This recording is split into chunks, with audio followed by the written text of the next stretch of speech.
ঢাকায় চিত্রনায়িকা প্রার্থনা ফারদিন দীঘি বড় পর্দায় শিশুশিল্পী হিসেবে যাত্রা শুরু করা দীঘি এখন নিজেকে গড়েছেন একজন পূর্ণাঙ্গ নায়িকা হিসেবে। সময়ের সঙ্গে সঙ্গে বাড়ছে তার অভিজ্ঞতা ও সিনেমার সংখ্যা। গেল রোজার ঈদে মুক্তি পাওয়া জঙ্গলি সিনেমায় তার অভিনয় বেশ প্রশংসিত হয়েছে। তবে নতুন কোনো সিনেমা নিয়ে সাম্প্রতিক সময় খুব একটা আলোচনায় না থাকলেও দীঘি রয়েছেন পুরোপুরি লাইমলাইটে। সোশ্যাল মিডিয়াতে তার অনুসারীর সংখ্যা অগণিত। নিয়মিতই বিভিন্ন মুহূর্ত শেয়ার করে থাকেন ভক্ত অনুরাগীদের সঙ্গে। বেশ কয়েকদিন ধরে আমেরিকায় অবস্থান করছেন দীঘি। সেখান থেকে তিনি দেখা করেছেন বাংলাদেশের নানা তারকার সঙ্গেও, যার মধ্যে রয়েছেন সঙ্গীত শিল্পী জেমস।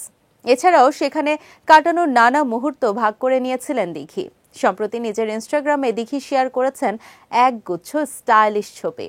প্রকাশিত ছবিগুলোতে তাকে দেখা গেছে এক আধুনিক দৃষ্টিনন্দন স্থাপত্যের ছায়ায় হেঁটে বেড়াতে। এদিন লাল সাদা ফ্লোরাল প্রিন্টের মিডি ড্রেসে অভিনেত্রীর উপস্থিতি ছিল নজর কাড়ার মতো।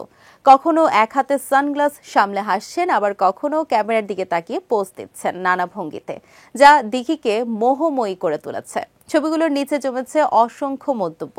ভক্তরা প্রশংসায় ভরিয়ে দিয়েছেন তার রুচিশীল ফ্যাশন সেন্স ও সৌন্দর্যকে ঘিরে। দীঘির এই লুক ও স্টাইল আবারও প্রমাণ করেছে তিনি শুধু অভিনয়ের জন্যই নয়, সৌন্দর্য ও গ্ল্যামারেও সমানভাবে আলো ছড়ান এই লাস্যময়ী।